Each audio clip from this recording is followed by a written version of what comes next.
Hello বন্ধুরা, তোমরা সবাই কেমন আছো? দেখতে পাচ্ছ যে আমরা বেরিয়ে পড়েছি।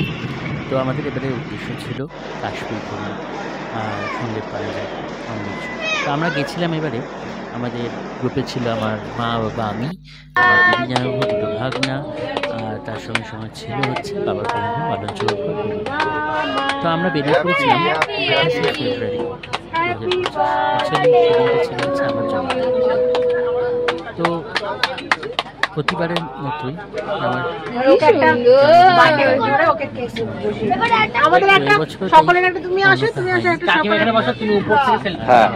ট্রেনিং ছোট্ট করে কাটিং সেলিব্রেশন হয়েছে এবং আমরা যেতে যেতে খুব আনন্দ করেছি সবাই মিলে, গান বাজনা, গল্প, আড্ডা যা হয়ে থাকে।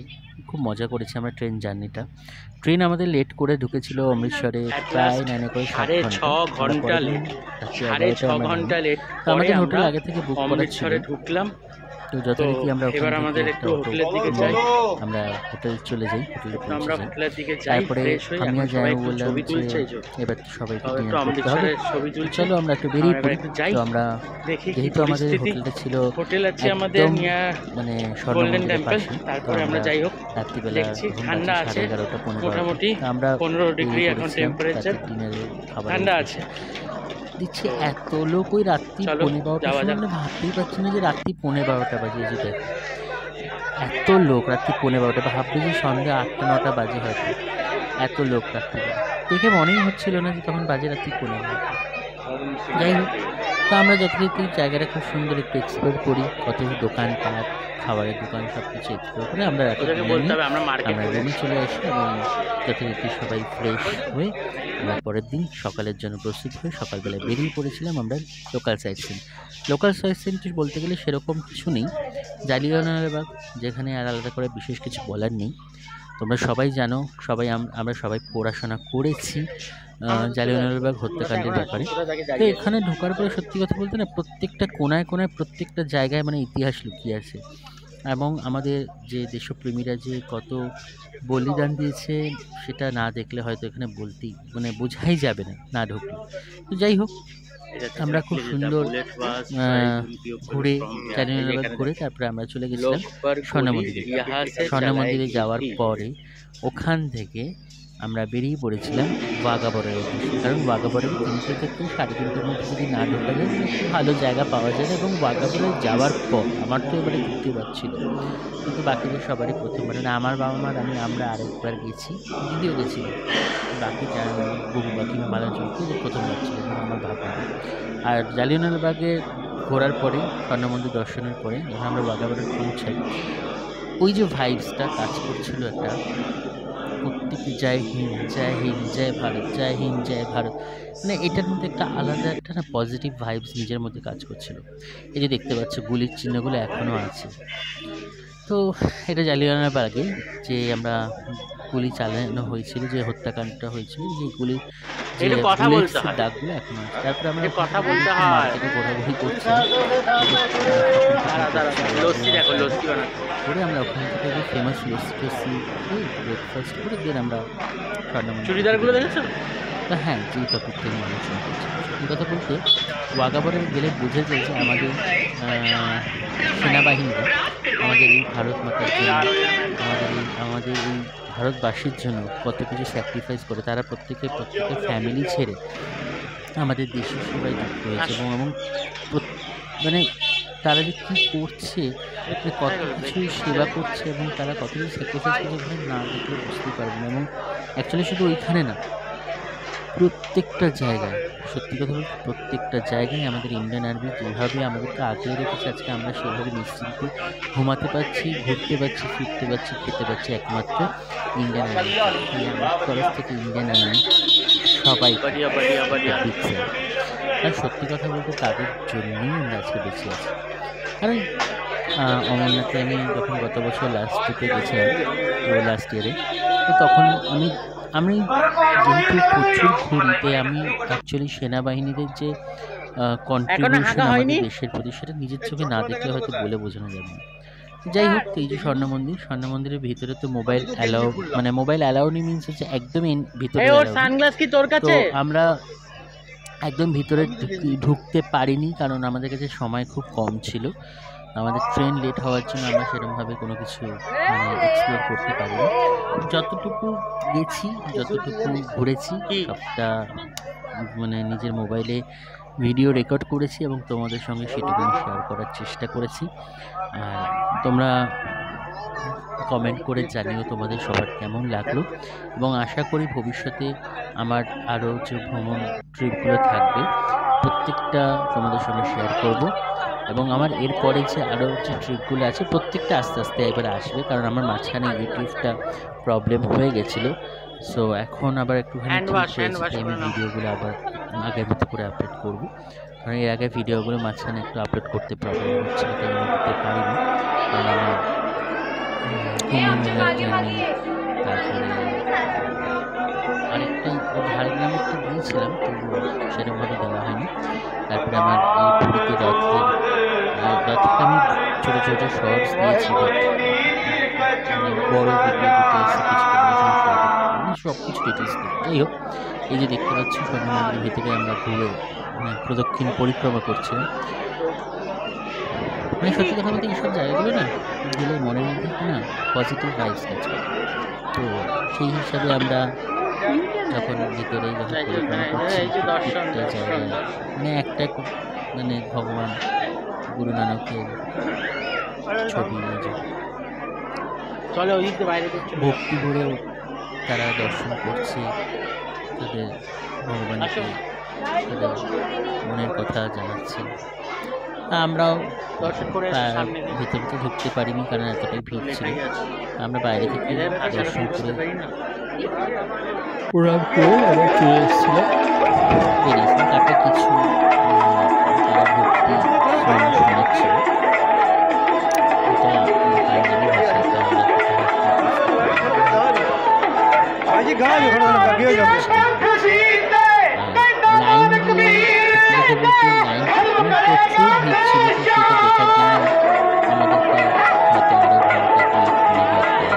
সেই সময়টা ছিল, আমরা এই জন্য চলে গেছিলাম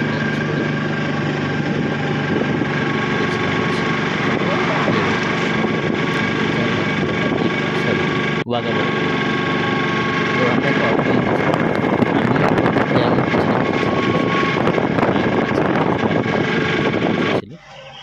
তারপরে আমরা একটুখানি জয় হিন্দ দুই গাড়ির ট্যাটু করে আমরা চলে যাচ্ছি। যত সামনে যাচ্ছিলাম না ওয়াগাবনে, মনটা না তত ঠান্ডা লাগবে না, একজনের এনার্জি চলে আসছিল। আমি শুধু বাচ্চাদের জন্য আমি বলেছিলাম গাড়ি করার জন্য, মামা এত সুন্দর মানে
রাত্রিবেলায় আমরা আবার আমৃতসর থেকে আমরা জম্মুর উদ্দেশ্যে বাস নিয়েছিলাম।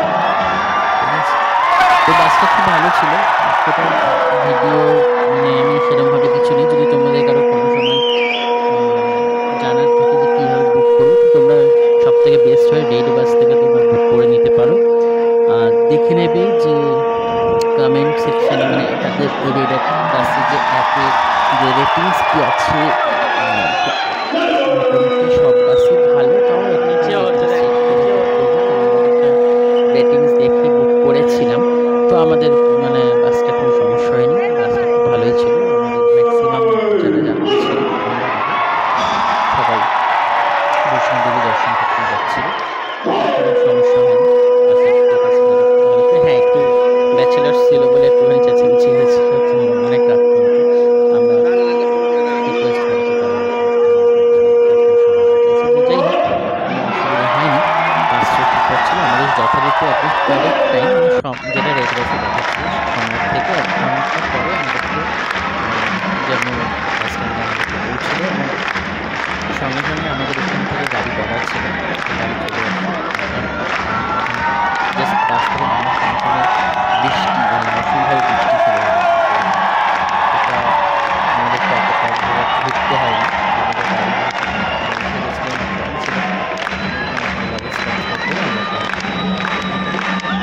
সকাল মানে 7:30। কেউ আর ফ্রেশ হতে পারে না,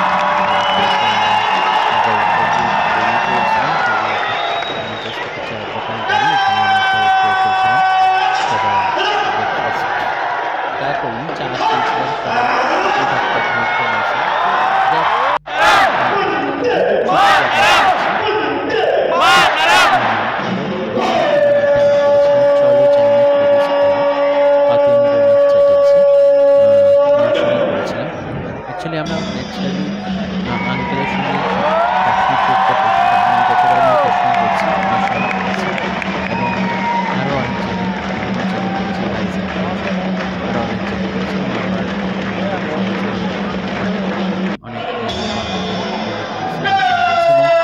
খুবই ভালো ঘোরা নিয়ে প্রত্যেকটা জায়গায় নিজের মতো করে, কারণ আমাদের এটা কাস্টমার ট্রিপ ছিল। তো আমাদের শুধু জাস্ট গাড়ি হয়তো নিজের মতো করে ঘুরেছি, কোনো অসুবিধা হয়নি, কোনো টাইম বাউন্ডেশন ছিল না যেটা নর্মালি গ্রুপ ট্যুরে থাকে। তো আমাদের প্যাকেজ কস্ট সেরকমভাবে খুব বেশি পড়েছে সেটা বলবো না, কারণ আমি আদার্স যখন কোনো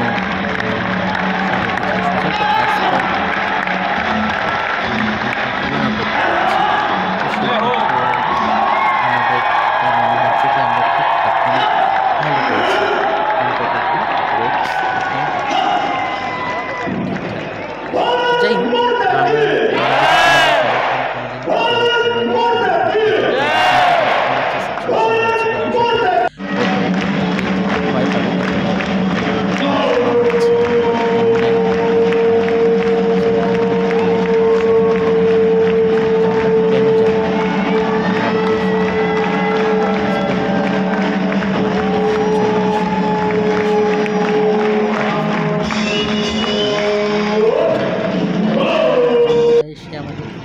ভয় দেখাবে আর আমরা যাবো না, তাহলে তো আমাদেরকে ভয় পাইনি। তো আমি বলবো প্রত্যেকদিন যাও, জায়গা 3 दिन पहले इधर भी 2-2 फुट बर्फ थी और क्या अभी पिघल जाती है ना जल्दी, एक ही दिन में पिघल जाती है। जमीन जो है ना गर्म हो चुकी है। अच्छा, बर्फ दिखती है दिसंबर जनवरी में, लेकिन इस साल तो चिल्लाई कलन था और भी ज्यादा बर्फ गिरा है। इस साल ठंडी बहुत हुआ है। हाँ, মনে হয় যে আমাদের দিকে আরেকবার বলে কাশ্মীর যাবে, আমি আবার কাশ্মীর যাবো, সবাইকে বলবো কাশ্মীর ঘুরে আসবো, অসুবিধা নেই। কাশ্মীরে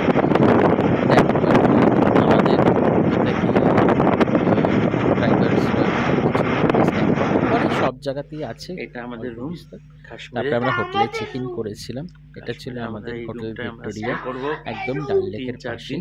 ডাল লেক থেকে 100 থেকে 150 মিটারের ডিস্টেন্স ছিল, ম্যাক্সিমাম 200 মিটার হবে, এর থেকে নয়। খুব সুন্দর। আমরা এর আগেও 2014 যখন গেছিলাম আমরা এই হোটেলে উঠেছিলাম। আমরা এর মাঝখানে যখন অমরনাথ ট্রিপে গেছিলাম তখন আমরা এই হোটেলটা পাইনি, কারণ এটা তখন ফুল প্যাকড আপ ছিল। এখান থেকে 4 বেডের ভালো রুম দেখা ছিল। যাচ্ছে। এখান থেকে ভিউটা দেখো, কি অপূর্ব ভিউ, দেখতেই পাচ্ছ। খুব সুন্দর। তখন মেঘ করেছিল, আর সত্যি কথা বলতে আমরা এখন গেছিলাম না তখন মানে ফেব্রুয়ারি মাসে বৃষ্টি। তারপরে আমরা লাঞ্চ করার জন্য বেরিয়ে গেছিলাম। লাঞ্চ করে আমাকে ডাল লেকে সুন্দর সময়টা কাটিয়েছি।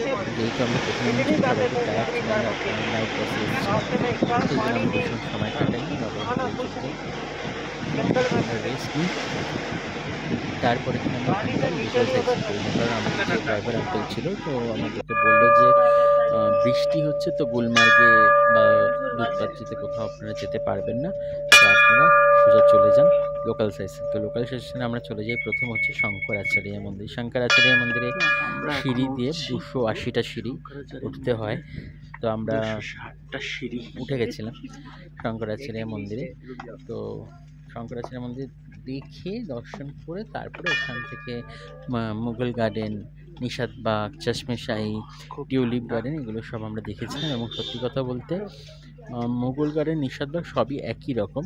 সো আমরা যেহেতু অমরনাথ যখন গেছিলাম 2024-এ, তখন আমরা গেছিলাম মুঘল গার্ডেন, এবার আমরা নিশাদবাগে গেছি, তো দুটো অলমোস্ট সেম।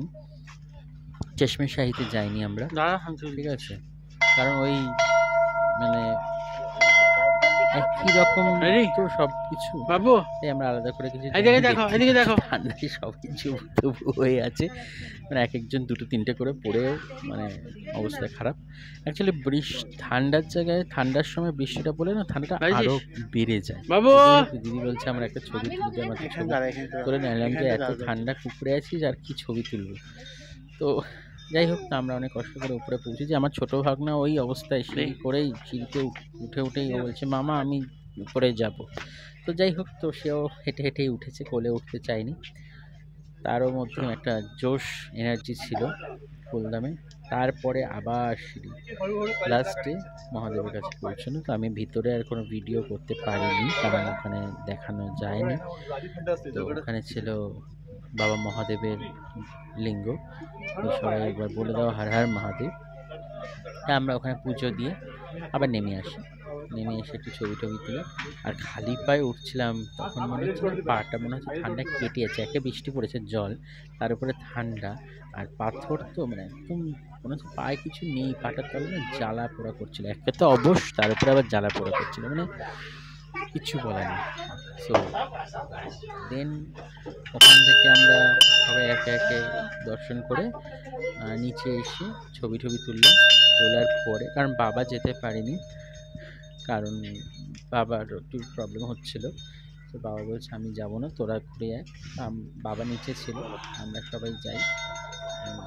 ওখান থেকে গিয়ে দর্শন করে নিচে নেমে দেখো এখান থেকে ভিউটা পুরো শ্রীনগরের শহর, সেই যাকে বলে অসম। যাই হোক, আমরা সত্যি কথা বলতে না, কেউ যে ক্যামেরা করে দেবে তারও সিচুয়েশন ছিল না, আমার নিজেরটা নিজেকেই করতে হয়েছে, কারণ আমার এরকমভাবে ক্যামেরা ধরার কেউ ছিল না, ঠিক আছে, আমি নিজেরটাই নিজেই করেছি। তারপর ওখান থেকে নিচে নেমে এসে যখন আমরা যাচ্ছি নিশাদবাগের দিকে, ডাল লেকের পাশে যে ভিউ, এই যে ভিউটি জাস্ট অসাধারণ। এই যে আমার উপরে যে পাহাড়টা দেখছো, এই পাহাড়টার পিছনে হচ্ছে অ্যাকচুয়ালি পাকিস্তানের একটা অংশ, ঠিক আছে। আমাদেরকে ড্রাইভার আঙ্কেল বলে দিচ্ছে এই পাহাড়ে সোনমার্গ, এই পাহাড়ে পাকিস্তানের, মানে রুটগুলো আমাদের বলছিল। কারণ তোমরা সবাই জানো কাশ্মীরে এখন অনেক অফবিট ডেস্টিনেশন মানে হয়েছে, তার মধ্যে দুধপাত্রি, চশমার্গ, গুরেজ ভ্যালি, গোলাপ ভ্যালি, ঠিক আছে। গুরেজ ভ্যালিতে আরও অনেক জায়গা আছে, তো সেই সব জায়গাগুলো দেখতে গেলে অনেকটা সময় দিতে। এখন এই মুহূর্তে প্রত্যেকটা আমি সাজেশন ডেস্টিনেশন পপুলার একটা জায়গা রয়েছে, জায়গাতেই যাও। আর একটা জিনিস সেটা হচ্ছে পেহেলগাঁও থেকে বৈশরণ ভ্যালিতে যাওয়ার কোনো প্রয়োজনীয়তা নেই। এই যে সবাই বৈশরণ ভ্যালি, সুইজারল্যান্ড কিচ্ছু না, ও সেরকম ভিউ তোমরা আরো ভ্যালিতেও, পেদা ভ্যালিতেও একটুখানি যদি তোমরা ক্লাইম্ব করো তো দেখতে পাবে। বৈশরণ ভ্যালিতে যাওয়ার রাস্তাটা খুবই বাজে, ঠিক মাত্রা রেট চায়। আমরা ওখান থেকে ফিরে লোকাল সেকশন করে আমরা তোমরা সবাই যারা কাশ্মীরে গেছি মল রোডে অ্যাকচুয়ালি ব্যাপারটা কি খুব ফেমাস, সবকিছুই পাওয়া যায়, ওইখানে খুব মানে নিতে হবে। আমাদের নিউ মার্কেট যেরকম আমরা এখন যাই, সেম টু সেম হচ্ছে লাল চক মার্কেট। এখানে ডিফারেন্ট টাইপের ড্রাই ফ্রুটস, তারপরে উলেন সব জিনিসপত্র, তারপরে খাবার দাবার, মানে একদম নিউ মার্কেট।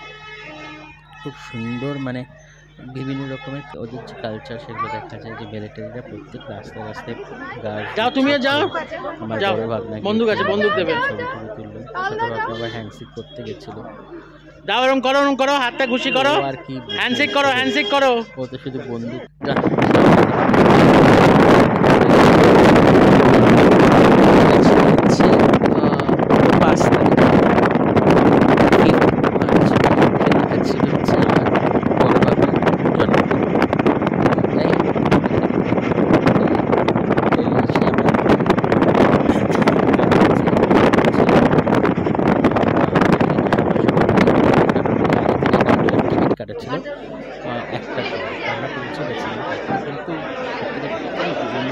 মা তোমার ব্যাগটা নিয়ে নাও, লাল ব্যাগটা।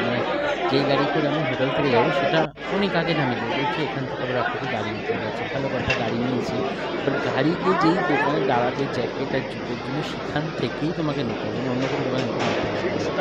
এবং আমরা বলছি আমাদের জ্যাকেটের প্রয়োজন নেই, আমরা যে পরে গেছি আমাদের তারপরে ওদের জ্যাকেটের প্রয়োজন ছিল না, জোর জবরদস্তি ওদের কাছ থেকে নিতে হবে।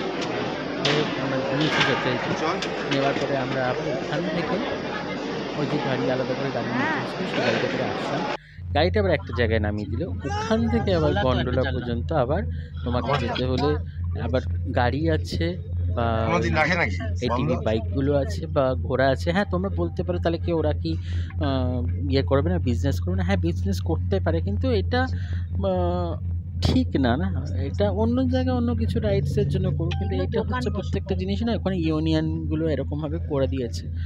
তো ঠিক আছে, চলো করেছে তাদের বিজনেসের জন্য, কিন্তু প্রত্যেকটা লোককে তো নিজের মানে ব্যক্তি স্বাধীনতাভাবে ওখানে হাঁটাচলা করতে দেওয়া উচিত, কিন্তু না করতে দেবে না, মাথা খারাপ করে দেবে। তারপরে আমরা ওখানে একটা ইয়ে করেছিলাম, বাবা করেছিল, ছোটো ভাগনাকে করেছিলাম, তো একটা রাইড করেছিলাম, এই দোকান কি গাড়ি আর কি বলে দোকান, তো ওটা করেছিলাম।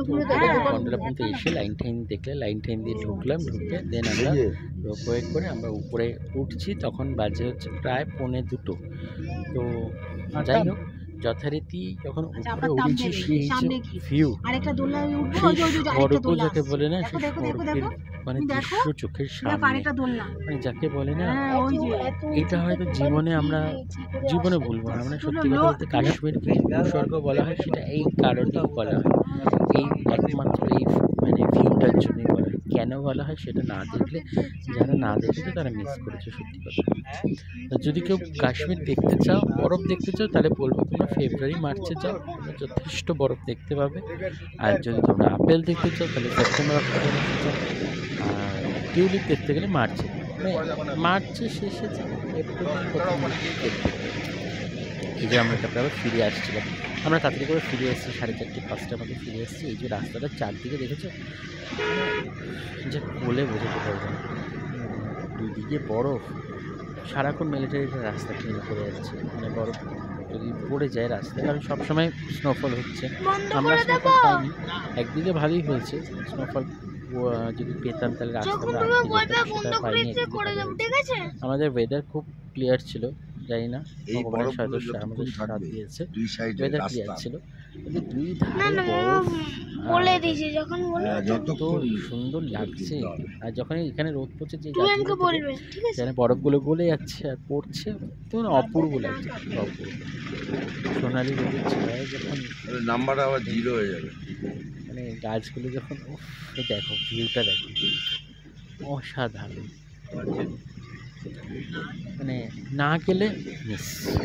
অনেক মানে আমরা ঘুরে আসার পরে অনেকেই গেছে, তারাও বলেছে না সত্যি, যারা কাশ্মীর একবার গেছে তারা হয়তো বারবার বলবে কাশ্মীর যাব, কিন্তু ওখানকার যে বিশেষ করে সোনমার্গের ঘোরা আলাদা যে বিহেভিয়ার, সেটার জন্য হয়তো অনেকে যেতে চায় না, বাট ঠিক আছে, চলো এটুকুনি অ্যাডজাস্ট করতে হবে। কিছু করার নেই, মানুষের স্বভাব তো চেঞ্জ করা যায় না।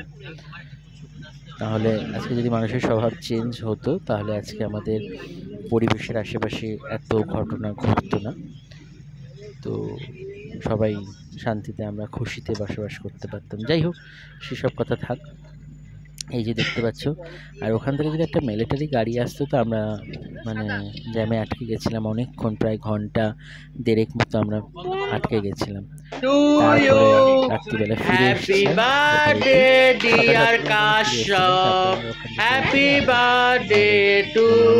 করেছিলাম কেক আনতে, তো কেটেছিলাম জন্মদিনের বার্থডে কেক কাটা হয়েছিল। তারপরে ওখান থেকে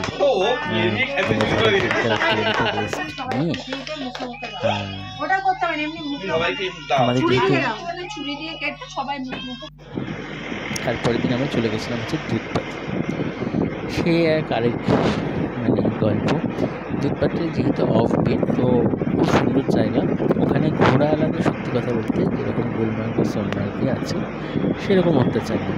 হ্যাঁ, ঘোরা আলাদা অবশ্যই তোমাকে জিজ্ঞেস করবে, কিন্তু তুমি যেতেও পারো নাও যেতে পারো। আর যদি যাও তার যে দামটা সেটা খুব যৎসামান্য, মানে কোনো বেশি দাম নেয় না, ঠিক আছে।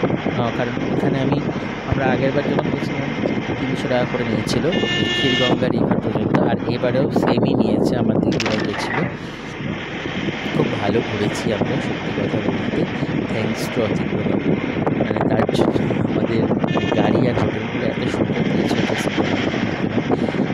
তো যদি তোমরা কেউ যেতে চাও আমি আবারও বলবো, তো প্লিজ চলো যাই না টুরিস্ট মেলা যোগাযোগ করো। আমি তোমরা আমাকে ইনবক্সে মেসেজ করো, আমরা অবশ্যই আমি নাম্বারটা দিয়ে দেবো। তো এখান থেকে আমরা দেখো এটা সবাই বলো তো একবার বাবুর থেকে যা আর বাবুটা দিদি কাছে এনজয় করতে করতে রাস্তা গুলমার্গে একটা খুব দুধপাতিটা। কিন্তু আমাদের সঙ্গে একটা জিনিস, ওয়েদার আমাদের সাথ দিয়েছে। আমরা প্রত্যেক দিন এত সুন্দর ওয়েদার পেয়েছি, যার ফলে আমাদের কোনো সমস্যা হয়নি, কোনো সমস্যা হয়নি। এই সব জায়গা থেকে হেঁটে যেতে হয়, বুঝলে তো? এতটা ভালোবাসা দাও আমাকে, তাই আশা করি ভবিষ্যতেও দেবে। আমার এই ভিডিওটা যে আমি করলাম তোমাদের জন্য, তোমরা বলো সবাই কেমন লাগলো। তো তোমরা কমেন্ট করো, আর যদি ভালো লাগে প্লিজ লাইক কমেন্ট শেয়ার করো। ভবিষ্যতে চেষ্টা করব আমি আরও নতুন নতুন ভিডিওর ব্লগ, এই ট্রাভেল ভিডিও, কারণ আমি সত্যি কথা বলতে ঘুরতে খুব ভালোবাসি। তো আমি এরকমভাবে ট্রাভেল ভিডিওর ব্লগ তোমাদের সঙ্গে শেয়ার করব। আর যদি তোমাদের কোনো সাজেশন থাকে প্লিজ তোমরা আমার কমেন্ট বক্সে তোমরা কমেন্ট করতেই পারো। আর চেষ্টা করব আমি সেরকম, যদি সেখানে কিছু চেঞ্জেস করতে হয় অবশ্যই চেঞ্জেস করব। দেখতেই পাচ্ছ এখানে মানে আমার এত বরফগুলো দেখে না সত্যি এত আনন্দ হচ্ছিল। আমার না মানে বলে না যে বরফ হলে হাত পা জমে যায়, আমি কিন্তু হ্যান্ড গ্লাভস ছাড়াই করছি, এত খুব এনজয় করেছি, খুব এনজয় করেছি। দেখো কতটা ঢুকে গেল, সবাই খুব মজা করেছি। দেন তারপরে ওখান থেকে আবার এবার আমরা হোটেলের দিকে ফিরছি, কারণ আমাদের দুধপাত্রির পরে আমরা চলে এসেছিলাম আমরা পেহেলগাঁওতে। কারণ শ্রীনগর থেকে আমরা বলেছিলাম পেহেলগাঁওতে কী হবে, কারণ পেহেলগাঁওতে না বুঝতে পারিনি যে এতটা ঠান্ডা হবে। কারণ আমরা ভেবেছিলাম যে চলো শ্রীনগরে ঠান্ডাটা যা পেয়েছি তার থেকে একটু কম হবে, কিন্তু না, দিকে ভালো হয়েছে। শ্রীনগরের ঠান্ডাটা যা পেয়েছি তার থেকে হয়তো পেহেলগাঁওটা বেশি, কিন্তু আমাদের শরীরে সয়ে গেছে ঠান্ডা, তাই জন্য আমাদের কোনো অসুবিধা হয়নি। কিন্তু যদি আমরা আগে পেহেলগাঁও এবারে যেতাম তাহলে আমাদের খুব কষ্ট হতো। কারণ পেহেলগাঁওতে ভীষণ ঠান্ডা, মানে ভাত খাচ্ছি আর রাত্রিবেলা না ভাত রুটি যাই খাই খেয়েছে, খাওয়া দাওয়া করে আমি যখন উঠছি না মানে সবাই মানে করে নেই। হ্যাঁ, আমাদের আরেকটা জিনিস, আমাদের স্টেশনে আমাদের ডিনার টেবিল ছিল, ডিনার টেবিল ছিল এবং ব্রেকফাস্টও ইনক্লুড ছিল। ব্রেকফাস্ট আর ডিনারটা ইনক্লুডিং ছিল, লাঞ্চ চলে গেছিলাম, তো সেই অনুযায়ী কস্টটা খুব কম। তো যাই হোক, তারপরে এই যে আমরা সব থেকে যেটা ফেমাস জম্মু কাশ্মীর ট্রিপে, সেটা হচ্ছে ডাল লেক, মানে শিকারা রাইড। এটা না করলে একদম মিস। আমরা শিকারা রাইড করেছিলাম, 1 ঘন্টা পার হেড 200 টাকা নিয়েছিল। তো ঠিক আছে, মানে আমার মনে হচ্ছে টাকাটা দিয়ে আমাদের সাথে 1 ঘন্টা এত লং রাইড আরও করা। তো আমাদের একটুখানি তাড়া ছিল, কারণ বাঙালিদের ওই একটা জিনিস শপিং করা কোথাও গেলে। তো মার্কেট বন্ধ হয়ে যাওয়ার জন্য আমরা খুব তাড়াতাড়ি করে আমরা আবার বলেছিলাম আমাদেরকে নিয়ে চলো ব্যাক করে। আমরা 1 ঘন্টার মধ্যেই ব্যাক করেছি। ওরা তো আরও চাইছিল, ওরা ওদের যে জীবনযাপন করে, ওরা কত কষ্ট সেগুলো শেয়ার করছিল। মানে আমরা ভাবি যে আমরাই হয়তো কত কষ্ট করে থাকি, কিন্তু না, সত্যি কথা অপরদিকের মানুষটা তখন কথা শুনি না, তখন মানে বাবা আমি কি কষ্ট করছি, ও তো আরও কষ্ট করছে। সত্যি কথা বলতে এই জন্য প্রত্যেককে আমরা, ভগবান আমাদেরকে যেটুকুনি দিয়েছে, যতটুকু আমাদেরকে দিয়েছে ততটুকুতেই খুশি থাকা উচিত। কারণ সত্যি কথা বলতে না, মানে চাওয়া পাওয়ার জীবনে শেষ থাকে না। তাই আমরা যেটুকুনি পেয়েছি ততটুকুতেই আমাদের হাসি খুশি থাকা উচিত। এই হচ্ছে আমাদের দেখতেই পাচ্ছ যে আমরা একটা ছোট্ট, মানে আর ওখানে না প্রত্যেক ওই জলের মধ্যেই সবাই জীবনযাপন করছে, দোকান বাজার। তারপরে আমরা চলে গেছিলাম পেহেলগাঁওতে চলে গেছিলাম। পেহেলগাঁওতে যাওয়ার সময় পেহেলগাঁও ঢুকছি, তার পাশে লিডার নদীর সাথে গিয়ে আমরা পেহেলগাঁও ঢুকছি। এই যে দূর থেকে যে ভিউটা, এটা খুব সুন্দর। কারণ এই জায়গাটায় একটু আগেই যেখানে চেকিং হয় আর কি অমরনাথের, পরের দিন হোটেল থেকে আমরা এই যে ভিউটা, পাহাড়ের অভূতপূর্ব দৃশ্য, জাস্ট ভোলার নয়। এবং এত ঠান্ডা ছিল না, প্রত্যেকটা বেডে না হিটার লাগানো ছিল। রুম হিটার তো আছেই, তার সাথে বেডেও হিটার লাগানো, মানে এত ঠান্ডা। ভাবো যে কত টেম্পারেচার। আমরা তখন ছিল -10 এরকম টেম্পারেচার চলছিল। ফিল লাইক, তো সরি ফর ইন্টারাপশন। তো যাই হোক, তারপর আমরা চলে গেছিলাম পেহেলগাঁওর লোকাল সাইট সিন চন্দনবাড়িতে আমরা পুরো যেতে পারিনি, কারণ আমি অমরনাথের সময় যখন গেছি তখন চন্দনবাড়ির লাস্ট পয়েন্ট অবধি যেতে পেরেছি। কিন্তু এবারে বরফের জন্য আমরা আটকে গেছিলাম, বলছে বরফ ধস নামার জন্য। আমাদের একটা সার্টেন পয়েন্ট পর্যন্ত গিয়ে আমাদের গাড়ি বললো এখানেই আপনাকে একটুখানি যা দেখার দেখতে হবে, এর আগে গাড়ি যাবে না। আমরা বললাম ঠিক আছে। ওই নেমে একটু আধটু সবাই একটু বরফে একটু খেলাধুলা করে, একটু ঘোরাঘুরি করে, ছবি তুলে আমরা আবার পরের স্পট, মানে হচ্ছে আরু ভ্যালি আর বেতব ভ্যালি। মানে অ্যাকচুয়ালি ব্যাপারটা হচ্ছে ইয়েতে গেলে, পেহেলগাঁওতে গেলে আরু ভ্যালি, বেতব ভ্যালি আর চন্দনবাড়ি, এই 3টে স্পটই আছে। আর ওই যেখানে ঘটনা হয়েছিল কিছুদিন আগে এপ্রিল মাসে, যেটা হচ্ছে বৈশারণ ভ্যালি। কিন্তু ওই বৈশারণ ভ্যালিতে সত্যি কথা বলতে আমার এতবার যাওয়ার পরেও আমার মনে হয়নি বৈশারণ ভ্যালিতে যাওয়ার কোনো প্রয়োজনীয়তা আছে। ঠিক আছে, তাই আমি তোমাদেরকে সাজেস্ট করবো না বৈশারণ ভ্যালি যাওয়ার জন্য। কিন্তু হ্যাঁ, তোমরা এখানে সবাই যেতেই পারো, খুব ভালো লাগবে আশা করি। তো তারপরে আমরা ওখানে যথারীতি ছবি তুলে আমরা ওখান থেকে চলে আসি। কিন্তু হ্যাঁ, একটা জিনিস, যদি পেহেলগাঁওতে তোমরা কেউ ঘুরতে যাও তখন তোমরা হোটেল থেকে গাড়ি বুক করবে, তো তোমরা সবার আগে জিনিসটা কন্ট্যাক্ট করে নেবে যে কোনো যেন টাইম লিমিট না থাকে। সত্যি কথা বলছি, এই সময়টায় গেলে বেতব ভ্যালি এত সুন্দর ভিউ এবং ভালো লাগবে, এবং এত বড় জায়গা যেটা এক্সপ্লোর করতে তোমাদের ওখানেই চলে যাবে 1 ঘন্টা, কিন্তু ওরা সময় দেয় 15 থেকে 20 মিনিট। আর ওদের দোষে ওরা ইচ্ছাকৃত করে আরু ভ্যালিতে অত সময় কাটায়। চন্দনবাড়ি এই রাস্তাটায় আমাদের অনেকটা সময় মানে নষ্ট করে দিয়েছে। ঠিক আছে, তো ও বলছে না এরকম এই করতে হবে, নাহলে আপনাকে এক্সট্রা আরও 3-4 হাজার টাকা দিতে হবে। নাহলে আমি এরকম কিছু তো আমাদেরকে বলেনি। তো হ্যাঁ, অ্যাকচুয়ালি হোটেলে লেখা ছিল। বাট তোমরা যখনই কেউ ইন ফিউচার যাবে পেহেলগাঁও লোকাল সাইট সিনের জন্য, তোমরা প্লিজ কথা বলে নেবে যে ওইটা যেন মানে টাইম লিমিটটা না থাকে। তার জন্য কী নেবে সেটা তোমরা আগে থেকে কথা বলবে, কারণ সত্যি কথা বলতে টাইম লিমিটের জন্য অনেক কিছু জায়গায় এক্সপ্লোর করা যায় না, যেটা আমরা ভুল করেছি। তোমরা সেই ভুলটা করো না, তাই তোমাদেরকে আমার এটা সাজেশন। দেখতেই পাচ্ছ কত এনজয় করছি।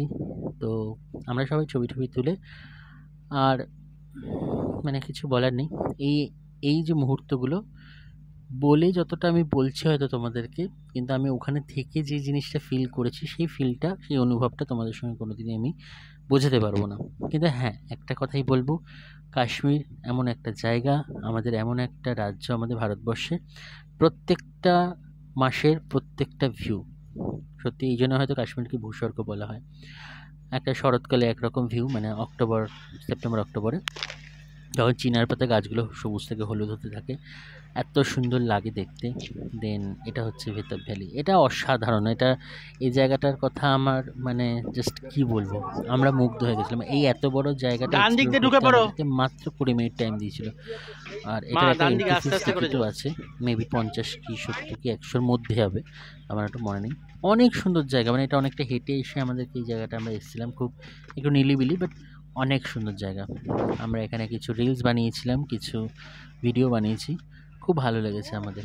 জায়গাটা দেখতে পাচ্ছি কত সুন্দর ভিউ। এমনি কাশ্মীরকে কি বলা হয় বলো, ভূস্বর্গ।